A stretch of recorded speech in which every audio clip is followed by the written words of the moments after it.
بندہ کہلانا ہے. اور اگر ہم ایسا کریں گے تو میرے عزیزو خدا ہمیں برکت دے گا, خدا ہمیں سرفراز کرے گا, جس طرح سے اس نے مریم کو سرفراز کیا, جس طرح سے اس نے مریم کو آج پوری کائنات, پوری دنیا جو ہے وہ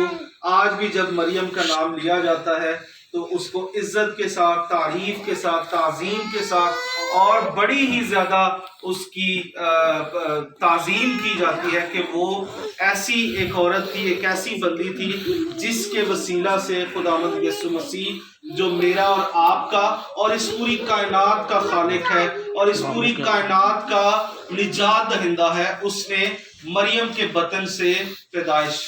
کی اور مریم کو یہ اعزاز حاصل ہوا کہ وہ خدا کے بیٹے یسوع مسیح کو پیدا کر سکے. میرے عزیزو آئیے ہم اس چھوٹی سے کلام کے وسیلہ سے اور ایک چھوٹے سے لفظ بندہ یا بندی کے وسیلہ سے ہم اپنے آپ کو بہتر کرنے کی کوشش کریں, کیونکہ جب بھی ہم کلام سنتے ہیں تو کلام سننے کا مقصد یہ نہیں ہوتا کہ ہم ادھر سے سنیں اور ادھر سے نکال دیں اور کیا فارمیلٹی پوری کریں. ہماری زندگیوں کو بہتر ہونا چاہیے, کلام کو سننے کے بعد ہماری زندگیوں میں اس کا اثر ہونا چاہیے اور کلام کی امپلیمنٹیشن ہونی چاہیے, کلام کو لاگو کرنا چاہیے ہمیں اپنی زندگیوں میں. جب ہم ایسا کریں گے تو ہماری زندگیاں جو ہیں وہ بہت ہی زیادہ بابرکت ہوں گی اور ہماری زندگیوں سے خدا کو اور خدا کے بیٹے یسوع کو جلال ملے گا. اور میں یہ سبھی کچھ کہتا ہوں مسیح یسوع کے نام سے, آمین.